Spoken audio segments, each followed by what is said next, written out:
passé, nous jouions avec la gendarmerie de Dakar, la GIA, en basket garçon pour la montée en D1.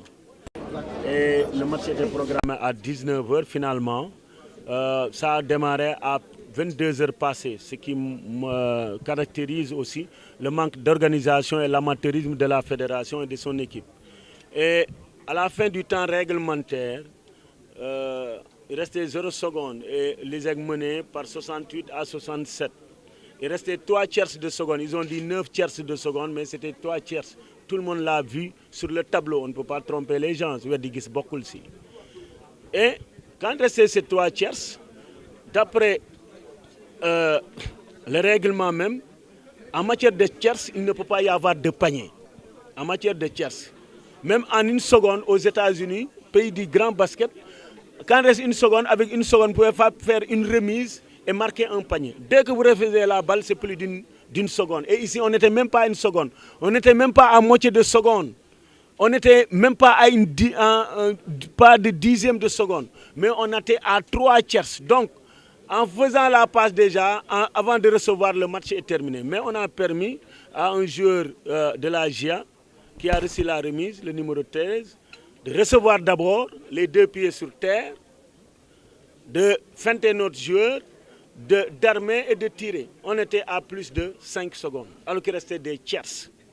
Et on a validé le panier après des conciliables. Au début, le premier arbitre avait dit oui, les autres avaient dit non. Et finalement, les équipes de la GIA ont fait une pression, n'est-ce pas? Au niveau de la table aussi, n'est-ce pas? Ils n'ont pas joué le jeu. Pour nous, c'était un complot, n'est-ce pas? Qui sur le puzzle, dès le début, même quand la balle sortait, cette remise ne devait pas avoir lieu. La balle nous appartenait. Deuxièmement aussi, le temps était vraiment terminé, épuisé. Mais il fallait coûte que coûte nous faire éliminer. C'était ça. Parce que peut-être ils ont peur de l'ISEG Esport. Pourquoi? Nous, on ne sait pas. Bon, maintenant, quand cela s'est passé, il y a eu des incidents. Après les incidents, n'est-ce pas, l'arbitre est parti avec la feuille de match. Parce que après le match, nous avons le droit de faire une réclamation dans les 30 minutes. Mais l'arbitre, M. Gamoumbaï, qui n'habite pas Dakar, est parti, on l'a cherché partout, on l'a appelé au téléphone, on ne l'a pas eu. Il habite Thiès, on ne pouvait pas se déplacer jusqu'à Thiès pour aller chercher un arbitre qui était censé rester là pour qu'on fasse notre réclamation. Après ça, nous sommes allés au niveau du bureau fédéral où devait être la trésorerie pour payer les droits et autres. Tout le monde était parti.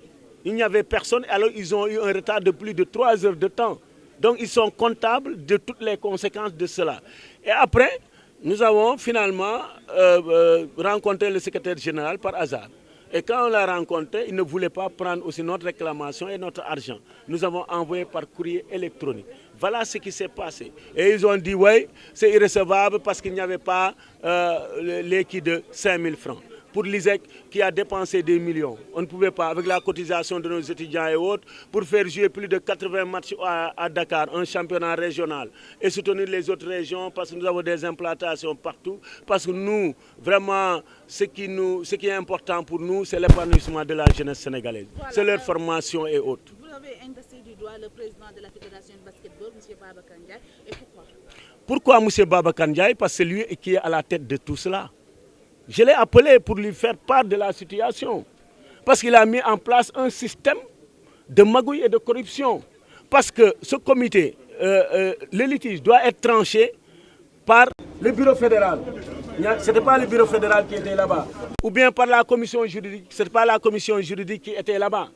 Il est comptable de cela parce que lui, c'est un avocat, c'est un juriste.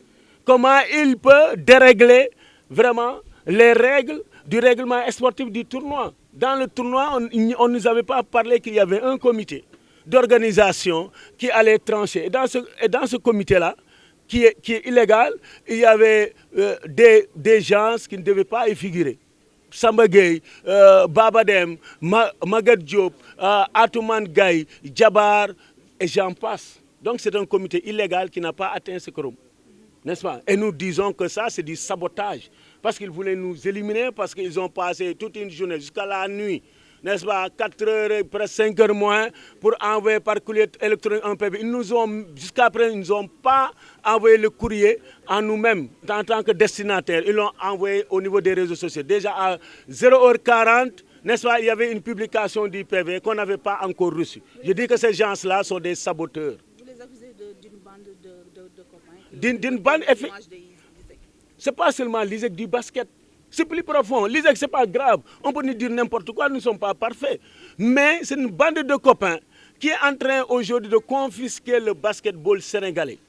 Et ça, nous n'allons pas l'accepter. C'est pourquoi nous disons que nous allons mener ce combat à faire de sorte que le basket se développe, à soutenir le basket, à soutenir tous les clubs, n'est-ce pas, à faire une très grande alliance pour que demain, n'est-ce pas, que les jeunes Sénégalais qui veulent vivre du basket, qui veulent vivre du sport, qui ont cette passion, puissent l'exercer, mais qu'il n'y ait pas de discrimination et malhonnêteté comme ils l'ont fait aujourd'hui. C'est Isaac qui a gagné.